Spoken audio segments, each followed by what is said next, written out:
what's the title of this panel again? Let me just look this up. Oh yeah, trends in game publishing and financing. Hello everybody, my name is Vlad Micu. I'll be your moderator today. We've got effectively until when? 1 hour, like 59 minutes and 52 seconds. Okay, so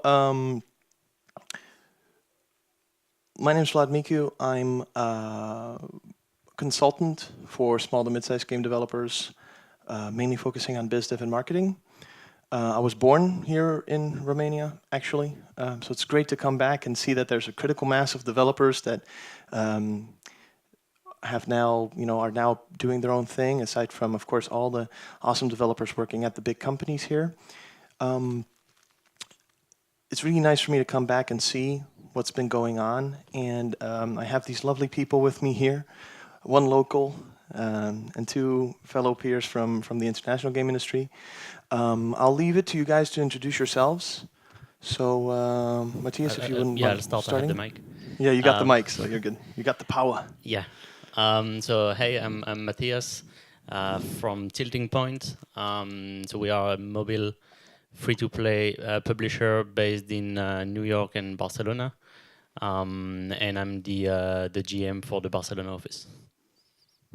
I like that title. Very good. Hi, I'm Nick. I am the founder of Those Awesome Guys, which is like a super small team from all over the world. And we are responsible for Move or Die, and recently we're publishers. So we pretend to know what we're doing, and apparently I'm a local, so I'm from here. That's right. Hi, I'm Harri or Harry, whichever you prefer. I'm from Helsinki, Finland.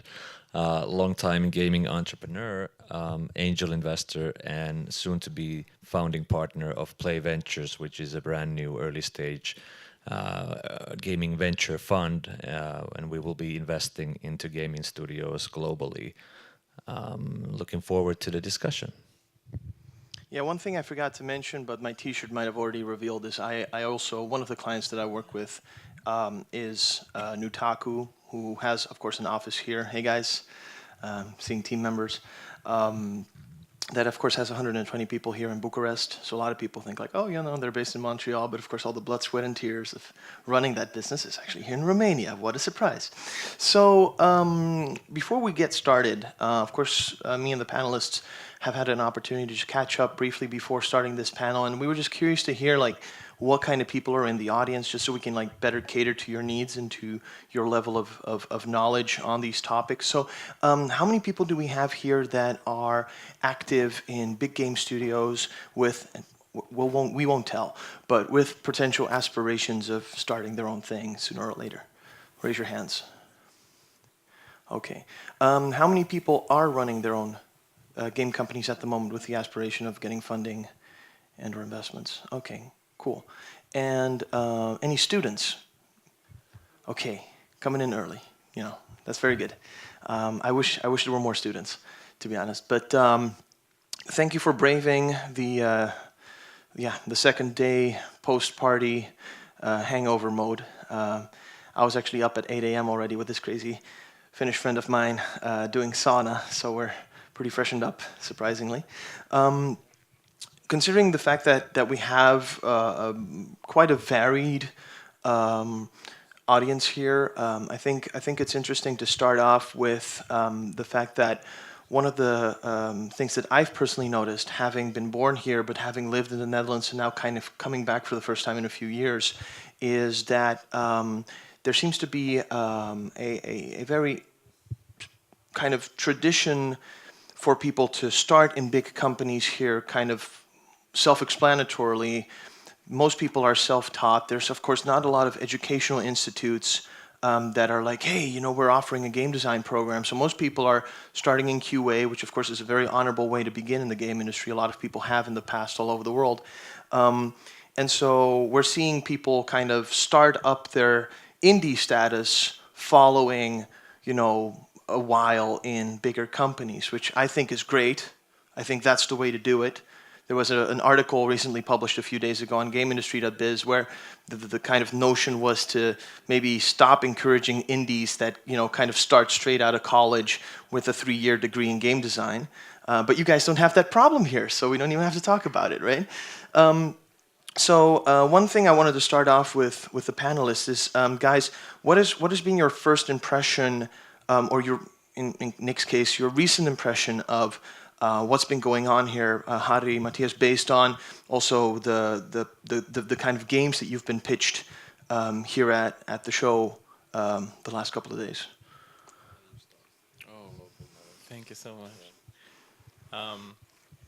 So it's interesting because, for example, we don't do anything mobile in Those Awesome Guys. I know nothing about mobile, and I noticed there's quite a few mobile games around here, and most developers tend to be focused on basically making money and not necessarily innovating or creating something new. But that's interesting because I feel like you get a different route of your career if you don't have an option to actually go to a school and learn about game development, because you learn from other people who are already in the industry and might be already successful. So I imagine you would get a more down-to-earth kind of advice from someone who's already been through the nitty and gritty, opposed to learning in that sterile college, university environment. So I think it's a double-edged sword. Like, it helps, but it's kind of it raises the entry bar. I can speak about mobile games I've seen. I think it's a good reflection of the strengths of the big studios here. So on execution, technically the games are really, really good, visually as well. And there's no issue there. I mean, they're staying out. You can walk by the screens and you stop because the games look great. The one thing, and again reflecting a bit what the big studios are doing here, one thing that would be a bit weaker than probably other countries is the free-to-play / product aspect. It doesn't come naturally or as an obvious thing to speak about metrics, about ARPDAU, about retention, about UA metrics, etc., which are fundamental to a free-to-play product. I would argue even more than everything else. So that's kind of the two angles I've seen really, really strong. Tech and advanced products, 3D games, etc., and a bit weaker on naturally coming forward with, hey, my ARPDAU is that much, my ads participation is that much. To both of your points, I think that the quality of games I saw yesterday was amazing, considering how small the teams were on building them, and I think the artistic sense that Romanian game developers have is very impressive. I think to Matthias's point about the business side and the product metric side, I think that's something, and it's mostly driven now by free-to-play mobile at least, but you can have that on PC as well. You can have like more data-driven design, and as you know, like you guys have probably done, I don't know, at least tens of updates for Move or Die probably. So it's in the similar sense that you're still providing a service. If you compare, like if you look at Finland, we have 5.5 million people in the whole country, and we've been very, very successful in games. And I think that ecosystem has sprung up from different parts, but it's definitely self-taught mostly. There's more and more game schools in Finland, but I think all the best talent comes from people who've learned to make games themselves or have gone up the ranks. I think QAs. I think some of the best game designers I've seen have come up from QA. So I think it takes also, you guys got to be patient. It takes time to build that knowledge and to build that ecosystem. I think the business side will follow as you get more and more successful companies. But I do think it's interesting that there are 2 or 3 like really big companies here that are sort of effectively teaching the Romanian game developers how to make games and how to monetize and how to ship games. That's very important. And then there's going to be talent coming out of those companies, combined with young talent, combined with business talent, which will create amazing companies. But it takes time. So remember, most of the Nordic gaming ecosystem is built up on top of the demo scene, and that started in the 90s. So Future Crew, I think it was 92 or 93 that they made Second Reality, and most of those guys are still in the game industry. They founded Remedy, they founded Seriously, they founded Supercell, the Swedish guys founded Starbreeze. So, it takes time. So I guess you guys are still very early on this sort of ecosystem path, and I think you just got to be patient and keep working hard. That's a great way to start. And it kind of also pushes forward another topic, which is, of course, the clear desire that we've been noticing of developers also hoping to. Oh, hello. Oh, hi. Cool. That one of the reasons that developers are also trying to get that experience through these bigger companies is, of course, the hope to be able to go abroad, which, of course, is not always the case in terms of what is possible. What are your thoughts on the value of these teams potentially joining incubators or accelerators, or potentially using opportunities to go abroad? Like, I'm not sure, who's heard of Stugan in this room? Okay, someone did their homework.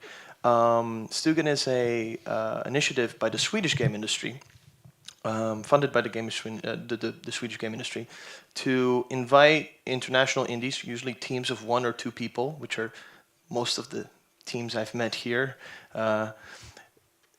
And they put you in a little cottage in the middle of Sweden, in the middle of nowhere, away from all daily responsibilities for 2 months, food included, accommodation included, and you get to work on your game. There's also Spell Collectivitet, which Nick and I discovered recently, which is somewhere in a village in Sweden. Don't tell me where it is, because I don't know. But the average cost that they charge is 328 euros per month, and food is included next to accommodation and access to hardware and stuff like that. So we're seeing these kind of not just co-working, but kind of communal working spaces for indies rise around the world with, of course, low cost.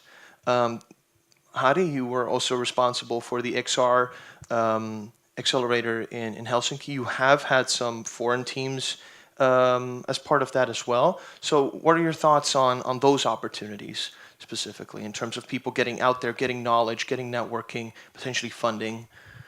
Yeah, so there's different models of accelerators around, and I've ran one that invested in companies. We did pre-seed investments and we incubated them, and we accelerated their growth for 6. We did a 6-month program in Helsinki. I think there's a lot of value in it, especially if you're early on, and especially if you're still trying to figure out some of the things about your product or your team or your strategy, or even if you're trying to hire more people to get into a new ecosystem, especially if it's a thriving one, is super, super important.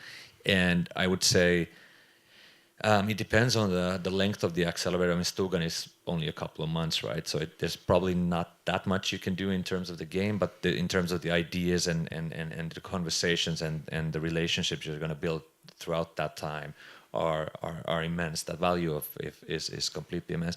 And I have a story about there was a company that came to our XR accelerator in Helsinki, so VR AR games, and they were this was 2 guys out of Supercell, so pretty experienced guys. This was their first company, so they started working on a product, and we had, I think after 2 months, we had a mentor day where the mentors came in and they evaluated the products and they went through the pitches, and the feedback they got was pretty bad. It was like crushing. And I think I know the team you're talking about. But what they did is they didn't get discouraged by it, but they went back to the drawing board and they came up with a new concept that incorporated a lot of the ideas they wanted to do, but from a more, let's say, the scope was improved and was more shippable and it was more interesting, and they were able to finalize a prototype in 6 weeks and get further funding for that project. So I think the value of the accelerator there was to have, as usually accelerators have very, very experienced mentors, to get that feedback early and to sort of learn upon it and iterate on it. Because I think without the accelerator, they would have just been working on the same product for 6 months and then run into a brick wall when they realize that this is going nowhere. Of course, because you can accelerate success, but you can also accelerate failure, which is not necessarily a bad thing. Exactly. Right. So, but to their eternal credit, they were ready to sort of, take that failure in stride and not get discouraged by it. But effectively, they had the accelerator support of pivoting into something new. So I think from that perspective, for them, it made a lot of sense. Mm-hmm. Now, I'm not sure in terms of accelerator exactly because I don't have experience with that, but in terms of things like Stugan or Spiel Collective, it's really awesome to be there just because you're surrounded by all those talented people. And it seems that a problem in Romania is that we're not really aware of each other, and we're in the process of like helping each other, but it's still a slow process. So being in literally the same house with other developers, you can just reach out and ask a question and get over a roadblock, which is the kind of behavior I observed while doing game jams here locally, where we would literally hit a roadblock and then someone else would just come over and help. Mm-hmm. And that's something you can't benefit from if you're alone in your living room. Another interesting point about like cost of living is that in Romania, cost of living is still fairly low. I'm not exactly sure like numbers, but I imagine any developer from Romania can afford to take way more risks than someone from Sweden, for example, or Finland, because you can just spend more time and not invest as much money in your project. And I think that showed also, correct me if I'm wrong, guys, in kind of like the budgets and the way that we got pitches to us yesterday, where a lot of teams were like, okay, two of us are full-time and we got 3 guys part-time working on this next to their full-time jobs. Yeah. And so you're seeing kind of like more improvisation for how to structure this to fit their, resources and their time restraints. Yeah. Right? So in terms of budget, we got like a good spawn point here. Mm-hmm. Yeah, well, I would just insist. I mean, you told the whole story. I would insist on the acceleration of failure. I think it's a great way of selling it. It's a shirt material, like accelerate failure. Especially, I mean, in I can speak too much about PC and console games, but in mobile free to play, I mean, it's fast to create prototypes, and you don't want to spend a year and a half on product, and then you put it in soft launch, and it's you have shitty metrics because then you just lost a year and a half. Mm-hmm. So aside from the financial and logistical support that you get from an accelerator, I think the best thing you can get out of that is people challenging your idea. It's your baby. You, as a developer, you obviously think it's the best thing in the world, and you should think that way. But having in front of you honest people and not players, honest business people telling you, what about that? And why should I play your game and not the other 500 releasing this morning on the App Store? Yeah. And asking you the hard questions to realize that maybe it's not such a great idea and you might want to pivot and do something else. It's not because your team is bad or you as a developer, but accelerating that sense of maybe I should try something else, or maybe I should launch it and see what's up. That's I think fundamental. Mm-hmm. I'm curious, can someone from the audience help us? What would you say is the average cost of living here in Bucharest if you include rent and all of that stuff? What would you say? So Spelkollektivitet puts you in Sweden, food, accommodation, hardware, internet for 328 euros a month. Is that affordable for you guys, or would you say that that's on the high side or is on the low side? What do you guys think? Like anyone who wants to speak up about that? Yes.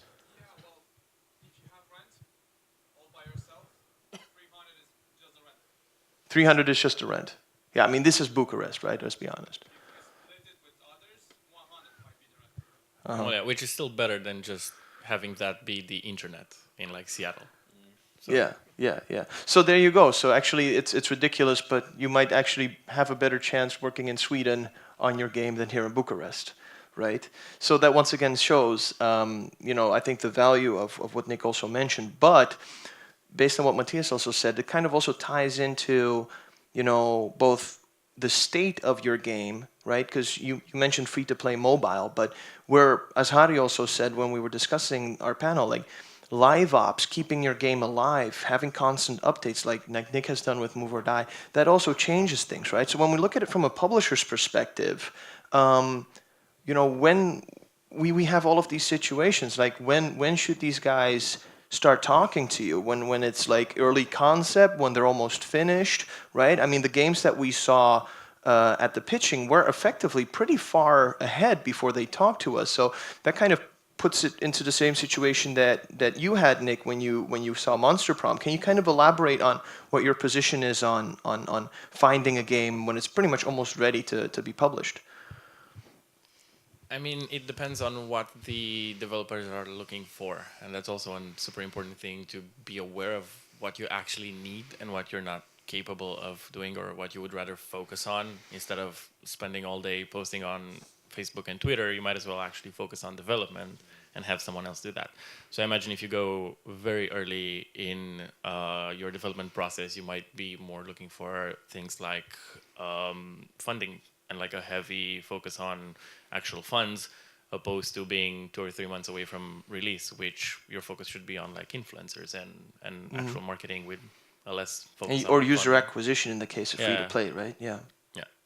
So Yeah, in terms of timing and how, I mean, when to talk to publishers, it's always a good time because you get tremendous feedback anyway.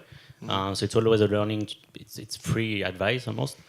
But then in terms of signing the deal, you'll obviously get much higher chances. Well, it depends on what the dev team is. If you have a track record, if you're like a really senior team and you just launched a hit product, if you go and pitch based on just a PowerPoint, you might have chances to get financing and someone to sign your game. But if you're straight out, the other extreme is you're straight out of college, it's your first game ever. If you come up with just the PowerPoint, nobody will probably take the risk of financing you and signing a full publishing deal. But if you have that game in an almost MVP state, if it's in soft launch, you have metrics already, you can prove that it's not only a great idea on paper, but that actual players are playing it and spending money in it, then it's another story. It's much easier to sell. And then in our case, at Tilting Point, we now also sign games that are already live. You have your game, it's worldwide. You have been having installs, having players for a few months already, even years. And to come back to your point, you realized that you needed a particular service, be it marketing, be it user acquisition, that you couldn't deliver by yourself because of the lack of expertise, maybe the lack of team, the lack of funding. And it's fine to pitch at this time too. In mobile free-to-play, there's no, like launching a game is activating a few more countries in iTunes Connect and Google Play. So it's not so much about doing that big splash and that big PR and that big, promotion on the street, etc. So who cares if it's live, in half the world of all the countries? As long as it has good metrics, the good product, then you have your chance of signing. Yeah, so what effectively happens is, when people come to you guys, they kind of get more of a Chinese menu type of option of just being able to say, this is what I need, this is what I want, cut the other crap, and let's focus on what's important, right? So, Nick, you also had an interesting point on that because from what I understood also during the pitching sessions is when I asked people what they actually needed, there wasn't a lot of clarity on what people expected. So they were kind of waiting for me to tell them, okay, this is what I can offer, this is what I can do. So when I asked them, what do you need? We want a publisher, we want marketing, but what kind of marketing? What kind of budgets are we talking about, right? Some of the games were made for $35,000, $50,000. Do you want me to match that in marketing? Do you want me to double that, triple that, right? If you're doing a mobile game nowadays, and your game's like $1 million or $2 million in production, you can definitely expect to put exactly the same amount just in user acquisition and marketing, right? So let's talk a little bit about numbers depending on what you guys are willing to disclose. So when we're looking at a regular publishing deal for example a PC game, right? What are kind of like the numbers that you guys have encountered in the recent conversations and deals that you've been dealing with that you're willing to share and able to share without, of course, breaking any NDAs and stuff like that, just to kind of give a perspective. Also, before we go on, just a quick show of hands. just to kind of get the experience here. So how many people have been in the game industry for less than 2 years, just starting? Okay, 2 to 5. Okay, 5 plus. Okay, interesting, cool. So, guys. So I just wanted to mention that it's super frustrating to see how big of an impact the region has on the kind of numbers that developers ask for. Because I did meet like developers where there are only 2 guys on the team. They need like a few months to make the game, and they ask for like $300,000. And then like the same guys from that, they might be from like UK or something, and then same guys from, I don't know, Turkey, they ask for like 20K. And so yeah, I'm not sure. I don't have any like super specific numbers. Yeah, no, I don't. Sorry. No, that's totally fine. That's totally fine.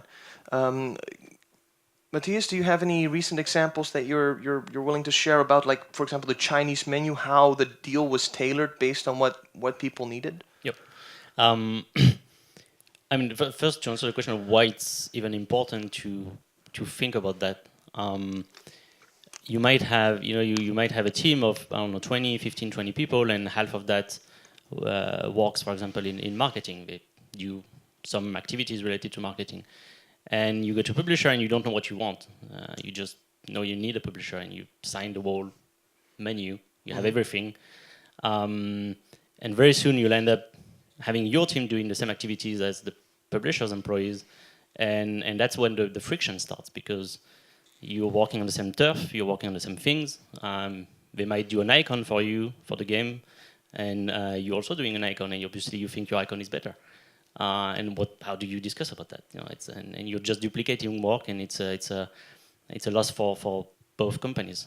So the first thing is really to understand, okay, what do I need? Do I need funds? Do I need marketing activities? Do I need creatives? Do I need product support? And the best way to know that is to try to do everything by yourself, little by little, and then discovering, oh shit, I have no idea how to do a great Facebook ad, because it's not my expertise. I design games. So let's stop trying to do it and give that to our publisher. So once you figure that out, in terms of numbers and kind of deals, adapting the deals, what we've seen is many teams need only, for example, user acquisition management, because it's really, really hard. So driving the campaigns on Facebook, on Iron Source, on Google Ads. Some teams will add to that doing the creative, so doing the videos, because the statics ads, etc., because you need to constantly update them. It's not about just you create one and you put it on Facebook and you forget about it. You have to update it every week. Then some teams will add to that funding of those campaigns, because user acquisition, you pay Facebook or Iron Source or Google today for your ad to show up, but you might recoup, or the players you get from that might end up spending 6 months from now. So you have to advance that money somehow. Even if the UA is profitable, even if you know you're going to get your money back, it might be next year. And we're not talking about $1,000, $10,000. We're talking about up to $500,000 every month if your game is really successful and can afford Six-figure numbers, right? Yeah. Six-figure numbers, standard. So it's hard to get that amount of cash and risk it while still paying your employees and keeping your game up to date. And Nick put a good point there, right? Like, some of the developers that we talk to, they say a number, but when we ask them for a budget, when we ask them for like even a basic business plan, surprisingly, and this is not just here in Romania, it's all over the world, let's be honest, there's no accounting for, like, people don't keep up their man hours, they don't keep up their hardware expenses, and so you're trying to figure out, like, okay, like, let's make an honest deal here, let's try and complement and be fair, but you can only do that if people keep track of this stuff to a certain degree, right? Harri, from your perspective now, getting into the fun of running a fund and investing in startups. Of course, once we go into that direction, it's not so much about the potential revenue share or recoup of the initial funding that you give as a publisher, but also, of course, equity and shares and a certain level of accountability towards your team and whoever invests in you. So can you tell us a little bit about what people can expect when they go into that direction? We also kind of covered the idea of strategic investment, which we definitely can talk about or warn about, I should say. But can you give the audience a little bit of a basic download on that? Sure. So I think that the key difference between getting venture investment or getting even angel investment, so equity investment, is essentially you're selling shares in your company to somebody else for funding. I think a key difference from my perspective is that it's not, if I invest in a company, I'm not just looking at the product you have at the moment. I'm looking at the company as a whole, and especially the team in a very early stage. And some of the people I met yesterday, they weren't even thinking about what is our company and what's our strategy for the next 5 years, and are we going to keep building games like this, or are we going to go in a different direction? They were just concentrating on the product they had, which is fine. But I think as a publisher, you almost always invest in a product and or even hope that product will become a franchise, which will have spin-offs and sequels and DLC and live Cartoons ops. and plush toys. Yeah, and whatever. Yeah. So that's more like investment or deals made on the basis of the product. But a lot of the early stage venture investment is actually made on the basis of the team and on the potential of the team going forward. And I think at least based on the conversations I had yesterday, I think some of the guys over here would do well to sort of think that through as well. So what kind of company we are building? Are we building a common culture? Do we have the ambition, if let's say this game is successful, to grow as a company and build multiple games, or if this game fails, what's our plan B and things like that. So as a venture investor, as an angel investor, you approach it more from that angle than just looking at what is your game. Of course, I mean that depends on timing as well. So if you, as a VC, if you see a game that's just about to go to soft launch or is in soft launch, let's say on the mobile side, and the metrics are awesome, of course that's interesting. And then maybe the DNA of the team is, even if it's a team that's not very experienced, that gets offset by the awesome product that you've made. And you can also, you can have these metrics on PC side as well.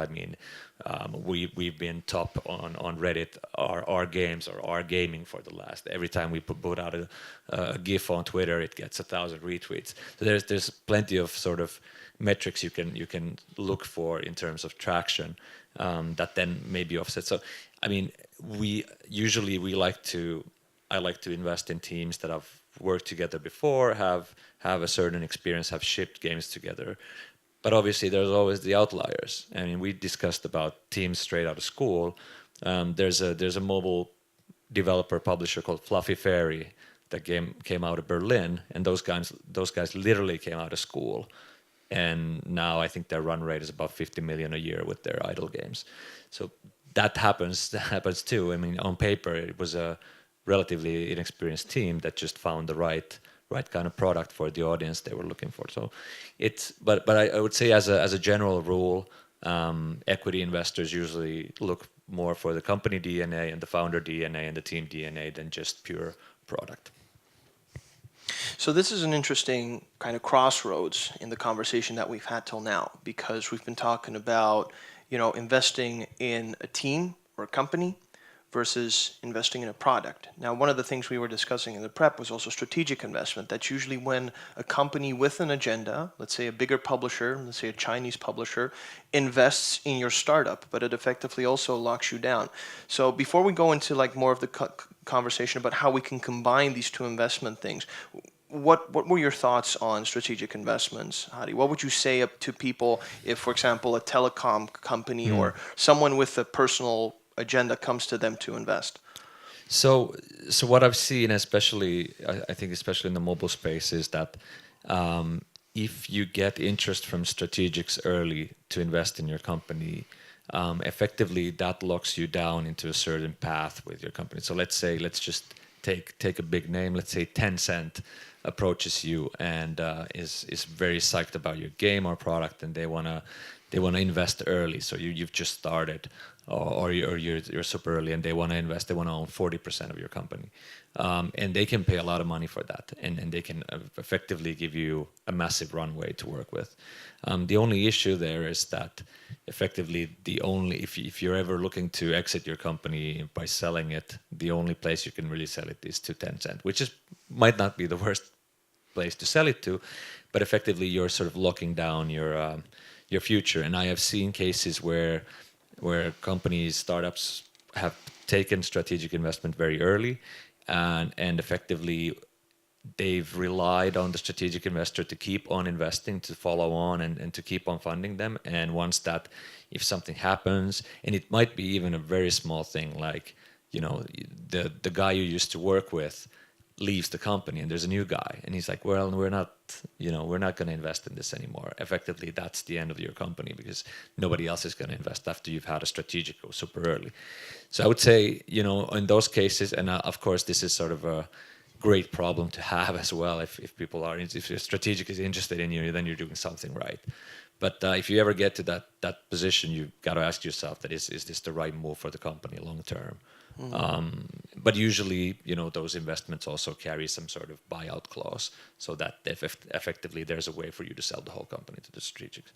So, and in some cases, if it's a strategic that brings in a lot of other value, let's say they bring on IP. If you look at, well, this is a big example for you guys, but look at what happened with Bluehole and PlayerUnknown's Battlegrounds. Tencent wanted in as a strategic investor, but they didn't just bring in money; they effectively ported the game to mobile with one of their own studios in China. And they did it, and you know, those who play PUBG know the issues Bluehole have been having with just technical stuff on the core platforms.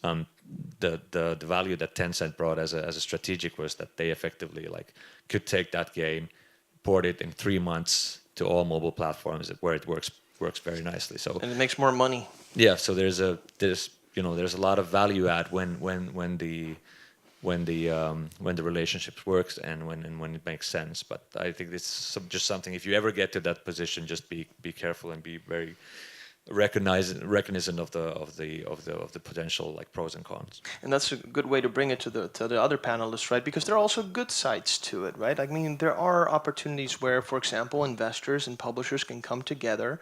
You mitigate the risk that you might have if you start with the project early. If it's a project later on, people can go and raise X amount of money with an angel investor, then go to a publisher and say, look, we have this amount of money. We only need this. It also strengthens the negotiating position. What are your thoughts on these more alternative ways of funding nowadays, guys? And what do you guys see happening from your positions on that? So I have no experience with strategic investment, but as an indie developer, I would say that the first thing you should do is check your ego and actually consider the deal, because I imagine the absolute first reaction is, what do you mean? You want my baby, my game? I've been working 3 years on this. That's a great point. Yes, some humility is definitely necessary. Yeah. And there's always room for negotiation. And even though the publishers are big, you can always ask for things to change.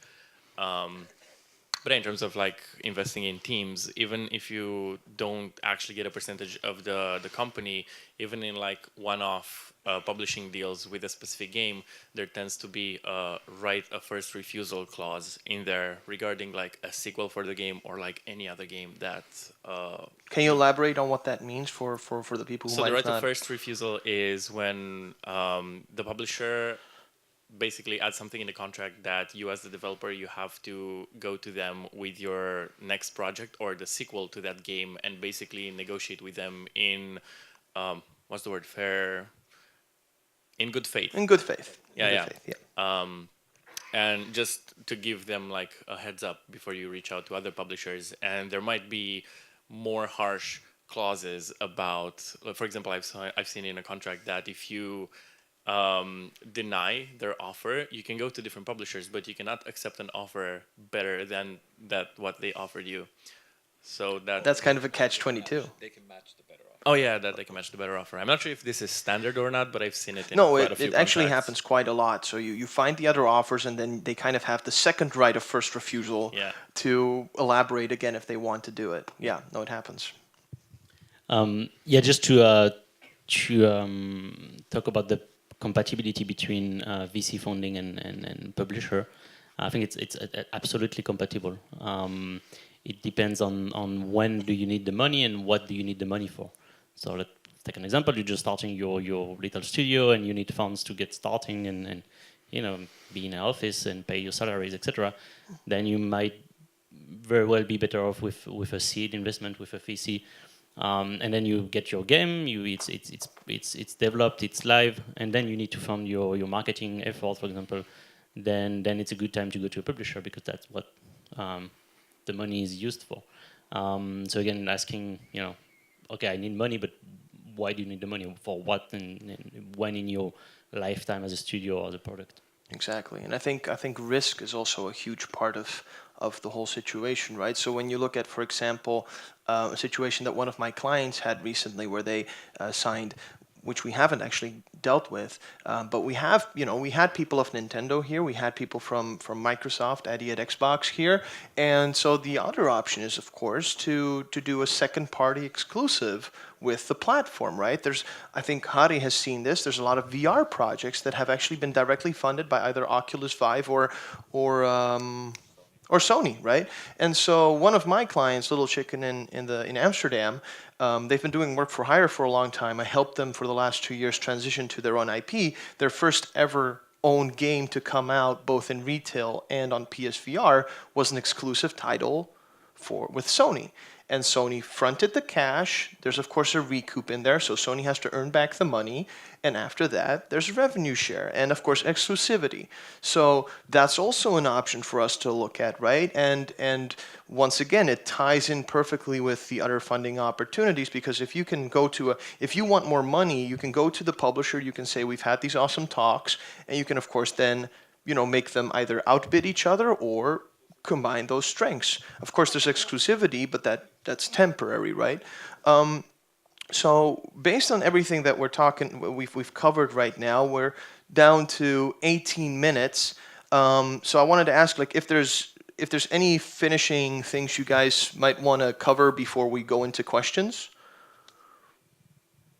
or should we just go into questions? Okay, cool.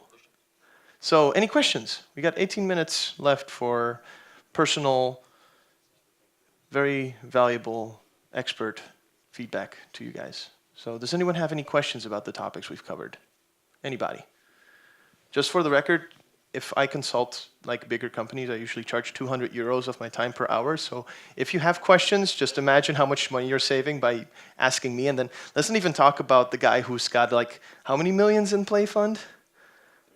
30, right? So imagine what his time costs per minute or per hour to have a conversation. So this is a very rare opportunity for you guys to ask any questions. So is this being recorded, by the way? Oh, damn. Okay. We might have to... You have an official prize now. Yeah, we have to curb our answers maybe a little bit. Do we have... can we borrow one of the mics for... do we have someone who can give the mic to the audience? Or... I'll do it. It's fine. We have a guy? Here he comes. There's the guy. Mulțumesc.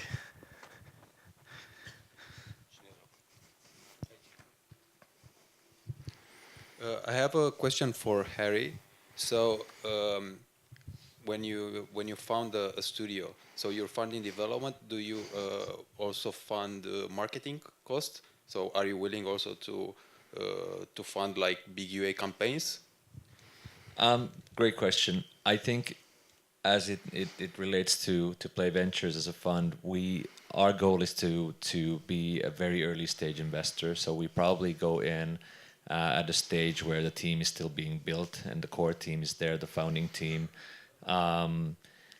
With that sort of seed investment, it's very rare that you'll have a lot of that for UA. That's mostly for building product and building the team. There are, as discussed, there are, alternatives to that. Publisher financing, publisher UA being one of them. Also, if your product is really, really good and the early metrics show it, it's never easy, but raising additional funding for UA is also an option. And there's a wide variety of ways you can do it. It's not always equity financing. You can even get debt financing these days if you could just show, we have a lot of revenues coming from Apple, but they're paying it from in the next 60 or 90 days. So you can effectively also bridge that gap in your working capital. Harri, what was the name again for these investments that are technically loans but also investments at the same time? I forgot the term for it. A convertible note. Convertible. Yeah. So a convertible note is something that Convertible notes. Yeah. So convertible notes are now used a lot, especially in the US for early stage investment, because effectively that, especially if you go super early and team needs money, but there's valuation. How do you value your company is always back and forth between like the investor has an idea on what the value is, and obviously you as a team as a company have an idea. So effectively what a convertible note does is it postpones that discussion to the next financing round. So effectively, I invest 100,000 or 300,000 in your company, and we agree that I get 20% discount on the next round. So if the next round valuation is at 1 million, then my investment is valued at 800,000. So it's just a method of getting investments in quicker without all the back and forth, especially early on company valuation. So yeah. Question, actually. So it's something that I only recently stumbled upon because, for some background, I just recently started doing publishing. We published our first title, Monster Prom, that came out around 2 to 3 months ago, and it worked well. But now that we're at the point where some developers come to us and pitch us games, I've seen a lot of games that are clearly not going to sell. They're not going to make their money back. It's super obvious. And yet they're very artistic, and you know for sure that they're going to win a bunch of awards. I know what you're going to ask. Like, how do you deal with that, right? I imagine it's more of a problem for me. I mean, at the end of the day, I still have to keep the lights on, so we still have to take income and budget into consideration. But it's the same amount of work if we sign with a game that clearly won't sell. We still go to events, we still pour money in social media. So it's, for me, that I have a super small team, it's the same impact as working on a game that clearly will break even. So, well, I mean, and that's not only with publishing. That's the same thing with investing. With investing, Yeah. I mean, it's just as much work to invest 50K in something than investing 250K, right? So it's it's just as much work. I've seen that a lot, especially with pitches, that you can clearly see the talent, the artistic talent, and the vision, and it sort of breaks your heart when you sort of you and I'm a Finn, so I usually say it pretty direct that it's probably not going to make a lot of money for you guys. I wouldn't say drop that project if that's what you want to do, but just set your expectations in a level that it's not going to be 100 million seller. That, if you find the right audience, you can get by with it. But I don't know. I mean, and then obviously, as you're growing as a publisher, there might be titles in your portfolio that don't always make the most sense financially, but establish a brand or position you in a certain in a certain place in the market. And I think and Mathias has insight to this, but it often, even in a publisher portfolio, 20% of your portfolio brings in 80% of your revenue. So Matthias, did you have something to add to that? Well, just a very blunt answer to the price versus commercial success. At least on mobile, a price, unless it comes with a check, is worth zero. At least when you get it. Unless the prize is from Apple, of course. Exactly. Well, yeah. Then you get featuring. Yeah. But at the same time, if you're able to build a product that deserves a prize, but is, I don't know, for example, a free-to-play and it's not monetizing or whatever, it means you're able to build the next one using that same talent and then making it better in terms of, for example, monetization. Yeah. So I would say that if you're in that case, very specific case, just launch it, make yourself known, you get a prize. It's PR after all, and then work on the next big thing. And I think what it eventually comes back to, right? I mean, this is the whole crux of investing and funding, right? It's mitigating risk, reducing risk, right? So if the game is only, you know, the budget of the game is only $25,000 and it's made by a team of two, but you see the potential of the team, you take that into account, you're effectively investing in them to try out new things, and God knows, maybe the next game is going to be a huge success. That you take that into account in terms of the risk. The reason that I joined Nutaku, for example, right, is that I have the ability now with a $10 million fund to go to developers that either have an existing game or that did well, and they want to see what they can do by adultifying it, or there's a game with a lot of potential, but because of the saturation on Google Play and iOS, did not get the user acquisition that it deserved.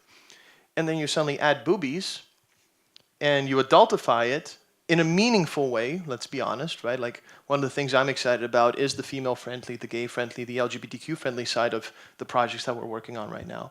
But you get to give the project a second life. And the motivation that I've heard from some of the developers I spoke to, most of them, is to allow them with that to then continue developing titles that they want to make, which are not necessarily adult, depending on, of course, you know, what the studio wants following that experience, right?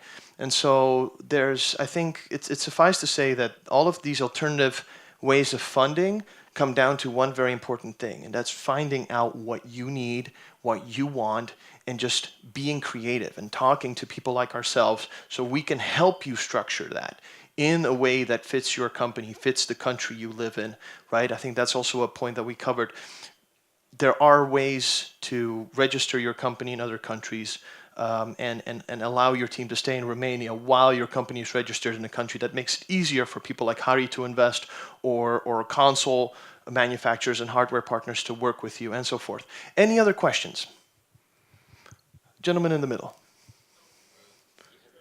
Oh, you already have the mic. Sorry about that. Sorry. Okay, so You're next. I'm George from a small indie game studio, Fox Hey, Dive, George. and our team is really small, and we can cover like the programming side and the design and graphics. But for the business side, there's little to none experience. So even when we try to approach you, we don't really have a business plan or a well-done pitch deck. We can just barely manage to talk about our game. But when you guys are talking, you're talking about, oh, approach us and have some clear goals and your plan for the next years.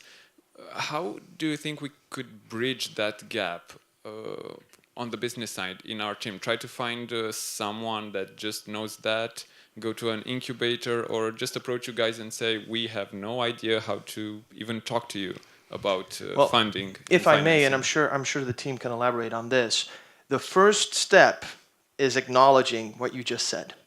Because most people that I talk to on a worldwide basis don't even acknowledge that they don't know, right? But I think it starts with the clear understanding that, and this was pretty much one of the main topics here, that there's a difference between building a company and making a game. You're doing the first. The latter is a result of building a company. And so whether you want it or not, you're going to have to do the homework. You're going to have to know the basics. There's a reason I have a job, and that's because there's people like you, because I consult them on business. So I go out to the events, but I can't do my job. I can't help you if you don't understand, A, my value, when I'm, me helping you, and B, at least have the basic understanding, because I can't make your business plan for you.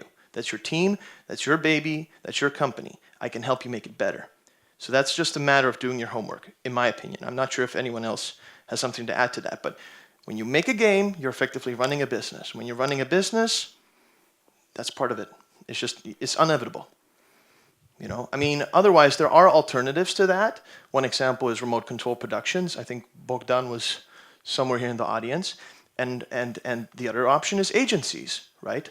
So, do you guys have something to add on that topic? Another option is just ask around, like with Move or Die, I also had no idea what to ask for. And for example, we showcased the game in the Indie Mega Booth, which is like a group of curators that go with a lot of indie developers at events. And after you showcase with them, you're being put in a mailing list with all of the developers that ever showcased in the Indie Mega Booth. And that's an immense source of information. And I just asked around, like, hey, have you guys worked with these publishers? Like, is such a thing common in a contract? And you get a lot of red flags and a really quick idea of what's standard and what's not, or if you're being screwed off or not. But yeah, just ask around. You'd be surprised how friendly developers are and how willing they are to share even sale numbers and whatever they can help you with. But it's doing your research. You got to put in the effort to find that out and ask. Yeah. All right. Next question. Do you have the mic already? Perfect. I got the mic. Sorry. Okay. So my question is, what are the red flags of a game that's not gonna sell? What are you looking at? Does it have a good core gameplay loop? Does it not hit any target audience? Or does it have a mix of target audience? And because it's such a mix, you know, it's not gonna be a success. It's not gonna enjoy. As in, for example. That's a wide question. I'm not sure you can actually pinpoint that. That's very hard to pinpoint. Do you have an example, or do you have a specific platform, or do you have your own game? Do you have an example of a pitch that you saw and you're like, this is not gonna sell because, and then you have your reason, which you're probably going to tell me now. Well, we definitely saw a few of those. One obvious reason is that the game just looks like shit. Okay, so know what to say. But it could be obvious, like it's clearly ripping off a different game, and it's not innovating enough, or it's not standing out enough, or the gameplay is amazing, but the art is shit. So a lot of people will stray away from it just from how it looks. But it's almost impossible to like accurately predict these things, and it's the kind of thing you get a sense for the more games you play, and also by looking at the industry. Because, like, if PUBG came out like, I don't know, 10 years ago, it might have not have been as popular as it is today. Or like, imagine Goat Simulator coming out 10 years ago. It wouldn't be... I was talking with Agostino from Xbox, and he told us that they wouldn't even pass certification. So it's impossible to actually predict what's going to be successful. If we would, if we could, we wouldn't be sitting here. Oh yeah, absolutely. We would all be rich. But you can only get like a vague idea, and you don't want to be wrong.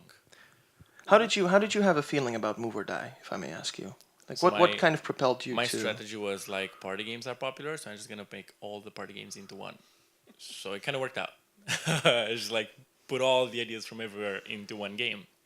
But yeah, it was also... There's a non-trivial amount of luck. Like, if I were to release Move or Die today, I don't know if it would do as well. So Replicating success is tough across the board. It is. I would say, like, one key thing that a lot of developers don't even think about is, what is the target audience? Who am I making this game for? I mean, I run into this often. Like, I ask, who are you making this game for? What's the target audience? What are these sort of reference games you're thinking about? And they might be making like a hyper casual game for a platform that doesn't make sense to, or they're making a game for themselves. Yeah, I'm doing this match 3 game, but I want it to be premium because I feel like premium games are so good. Things like this. So I think you really got to understand your audience. And by the way, do basic market research that's well available. I mean, if you're going for Steam, go through Steam Spy, check out, do basic market research. Which genres are working? Which sort of games are doing well? Just like Nick did. Party games were popular at the time. Especially the local multiplayer stuff.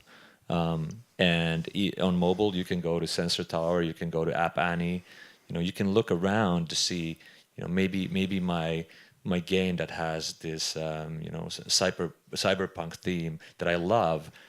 Maybe cyberpunk isn't that hot in the Android market in Southeast Asia. You can do a lot of this stuff pre-hand to think about, like, who's my actual audience. Sometimes you can make a game for yourself, and surprise, surprise, there's a million other people in the world who think like you, and then you have a hit. But as always, like you said, in consumer markets, it's very hard to predict, but you can do the basic work pretty easily. Yeah. And market research ties into that, right? Market research, market research, market research, looking at what sells, looking at what doesn't sell, looking at, what's available. I mean, we had access to Steam Spy up until recently when, of course, Steam kind of closed off the ability to read those public profiles that they had. But we were running out of time real quick. Do you have something to add on that topic real I quick? have not a red flag, but an orange one, dark orange, for a free-to-play mobile pitch. If those pitches stopping at the release, where there's no mention whatsoever of live ops, Great. of Yep. services, of what's going on in your game once you put it there, out there. Events. Because it means if it's not in the pitch, you haven't thought about it, which means you haven't done your research, because it's tremendously important to a mobile game. I know we're running late, so I just wanted to ask, do we have time for one more question, or are we going to cut it off here? Because I know we're effectively on 13 seconds. One question? Okay. We had one question up there. Yes?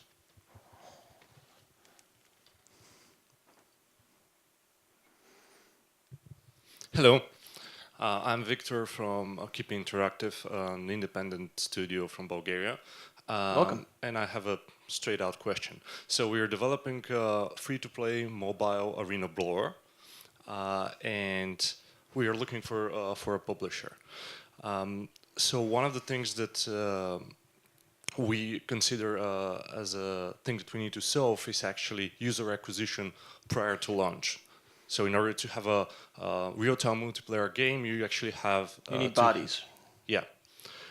So my question is, whether do you think it's a good idea to soft-launch it to a specific country, get some data, taking into consideration that the data in that specific country could vary a lot depending on the region. So my question is whether that's a good idea prior to actually signing a deal with a publisher or not. So you're asking if it's a good idea to put it live before signing a deal, correct? Yeah. Okay. Yes. Short answer. It's a good idea to put it live as soon as you can. If your game is running right now and you can play, put it live. Doesn't matter where. You're gonna get feedback, data, reviews, and your game will be better next week. So yes, no publisher will tell you, why did you put that live without me? And you're better off pitching your game with data, because the data speaks for itself. Harri, anything to add? On mobile. Yeah, answering for the mobile. And even on PC, you have to have a DLC strategy. You have to have, into account Halloween is happening soon. We got Christmas coming up, very big one, Chinese New Year. I was talking to Nick about that. It's like Chinese New Year is effectively, if not as big, bigger than the Steam Summer Sale, if you're looking specifically at what happens on PC. In terms of mobile, same thing. The Chinese market is huge. Getting into the market right now has become very tough, but already thinking about the potential of your game, being able to enter China, don't have skeletons, don't show blood. It's like a couple of basic things that you can already plan for. But having run a first-person shooter on mobile myself, I can tell you the community is everything. Harri invests in your team, but when you have a game that requires live ops, your community is just as important, maybe even more important than your team to that degree, because they can make or break your game. And we've seen plenty of examples. You can look on YouTube videos how games like For Honor, games like Rainbow Six either died or succeeded, DayZ, even on mobile, how they've risen up to success or failed because of how the community responded to the developers' decisions. So we're slightly out of time, but of course, you guys are welcome to look us up. We're going to let the next speaker roll in and prep. We're going to be outside, so if anyone still has any questions for us, feel free to, or if you have questions that you don't want to ask publicly, you're welcome to approach us. We'll be outside after this. I want to thank our panelists for joining us. Thank you so much for sharing all this awesome information with us and all the numbers and the insights. Thank you so much for showing up. Let's give a round of applause for the guys. Of course.